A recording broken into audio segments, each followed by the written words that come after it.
The Silence Before Midnight, Episode 5, The Missing Tape. Memory is not truth. It feels like truth, it sounds like truth, it even defends itself like truth. But memory can lie. And sometimes it doesn't just lie to protect you, sometimes it lies to hide you.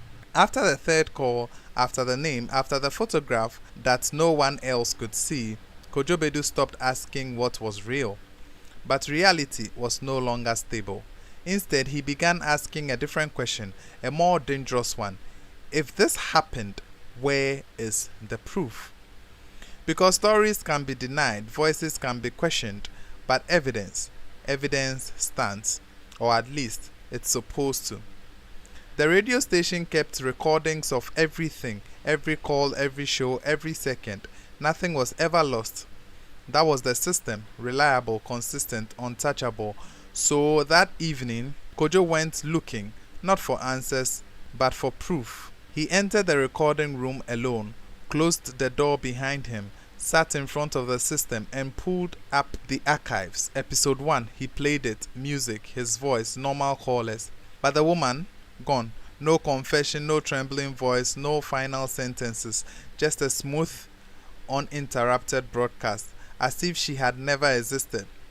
Kojo's jaw tightened. He moved on to episode 2, pressed play. Again, everything was there except the driver. No story, no questions, no warning, nothing.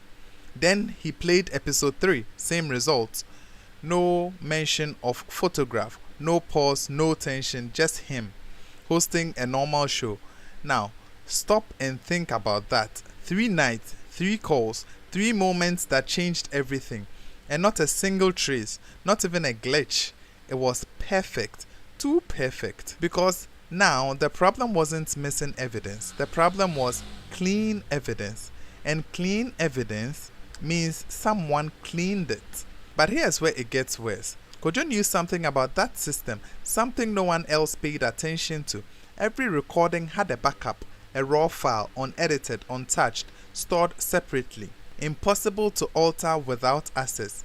Access that only a few people had, and Kojo was one of those few people. His hands moved slower now, not from confusion, but from fear. Because if the backup were clean too, then this wasn't sabotage. This was something else, something deeper, something inside the system itself. He opened the backup file for episode 1, clicked play, static, then a voice. The woman. Clear, unfiltered, real. Kojo froze because this time the call was there. Every word, every breath, every second. Unchanged, unremoved, untouched. His heart began to race. He jumped to episode 2. The driver, the same thing, present, complete, undeniable. Episode 3, the silence, the shift, everything. All of it was there. So now ask yourself, what kind of system removes something from the main recording but leaves it in the backup? That's not an error, that's a choice. Kojo leaned back slowly, but now the mystery had shaped. The calls were real, the voices were real, the pattern was real, which meant the question wasn't did this happen? The question was who is controlling what others are allowed to see? And then he noticed something. A file, not labeled by date, not labeled by episode, just a number, 1157. Kojo stared at it because that wasn't how the system worked. Files were organized, structured, predictable. This wasn't. This was placed, deliberate. He clicked it. The screen flickered, audio loaded, and then he heard breathing. Not a caller, not a stranger. Close, familiar, uncomfortably close. Kojo didn't move because somewhere deep inside, he already knew. The voice that came next was his own voice, not the smooth voice he used on air, not the controlled tone people trusted. It was different, lower, tired, heavy, like a man carrying something he couldn't put down. The recording began, and Kojo heard himself say, "I didn't mean for it to happen like that.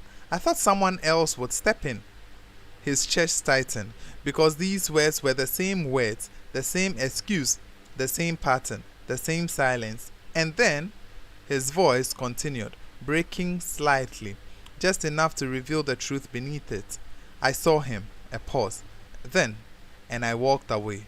Kojo's hands went cold because now there was no distance left. No doubt, no confusion. He wasn't just connected to the story, he was part of it, a central part. And then his voice said it, the same sentence, the same weight, but this time it wasn't a warning, it wasn't a confession. May it never be said that we stood knees deep in a river but died of thirst. The audio cut, dead. Silence filled the room. Kojo didn't breathe. He couldn't. Because now he knew, not everything but the full picture. Not enough, but enough to understand one thing. This wasn't random. This wasn't coincidence. This wasn't someone targeting him. This was something bringing him back to a moment, back to a choice, back to a night he had buried so deep, even he couldn't reach it anymore until now. And as Kojo sat there staring at the screen, the system made a sound, a soft click. A new file appeared right in front of him. Not typing, not inputs, just there, labeled Episode 6. Kojo's pulse rose because he hadn't recorded Episode 6. He hadn't even lived it yet, and yet the file existed, waiting. This, my dear friends, is the end of Episode 5. I'll catch you same time tomorrow for Episode 6. Remember to follow this page for interesting stories such as this.